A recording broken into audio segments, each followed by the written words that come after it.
barriers are a complete closed door. Others are irritants. Banks are full of irritant barriers.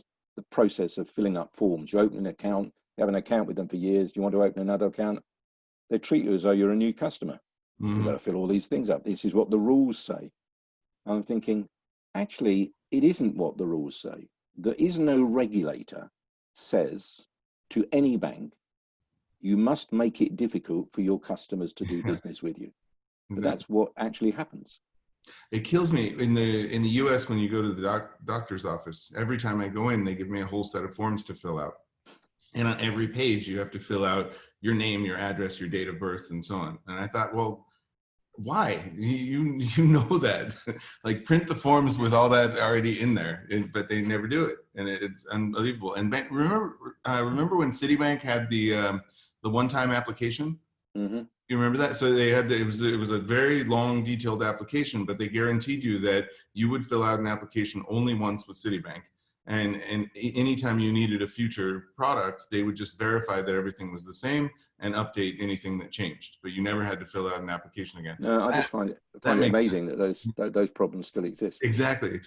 So this comes down to I think the mentality of these different business model stages of product-centric, customer-centric, relationship-centric. So in a product-centric business model, because of the way I measure success based on product indicators, the thinking behind it then becomes, or the mentality behind it is, how do I increase production and get my product out to the largest possible, widest possible audience that will buy my product?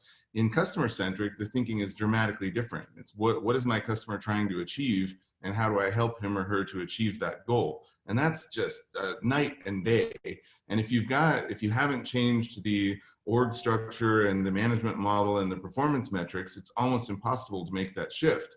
And you mentioned an interesting issue there, though. Yeah. You mentioned the sort of organizational structure. Yeah. That is a real challenge for the banks. Oh, it's unbelievable. Yeah. It's you have an environment where you've got all these silo structures in place, and that does not encourage a true customer-centric approach. And that is a big challenge for organizations.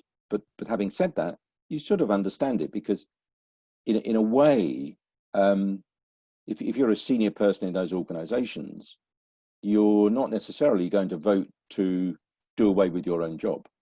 And in the UK, there's a phrase that turkeys don't vote for Christmas.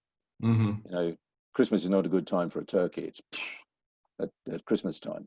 So if you're in a business where you're running a big chunk of it in a silo, the chances are it might be better for the customer to see a more integrated approach. But that means I might be out of a job. And yeah. I don't mean everybody's selfish and everybody's going to operate and say, this is not going to be the way forward. But it is not easy to develop a customer-centric banking operation in the way that the likes of Alibaba, the likes of the sort of more innovative retail environment have managed to create that, where they have one source of data for customer information, rather than it being in bank accounts here and savings accounts there and SMEs here, and the two don't talk to each other. It creates confusion in the eyes of the customer, and is seen as being somewhat inefficient in terms of comparator with other sectors. Yeah. Well, there's something that I always say, which is kind of funny. So I always say that the whole division of corporate banking and retail banking is also kind of funny, because all of your corporate banking customers after 6 p.m. are your retail banking customers. It's the same people. And so that's the same with the SMEs, though. Yeah, exactly. SMEs are often treated separately, as though the business SME is one person and the individual is somebody else, whereas actually they're the same individual doing different things through the day.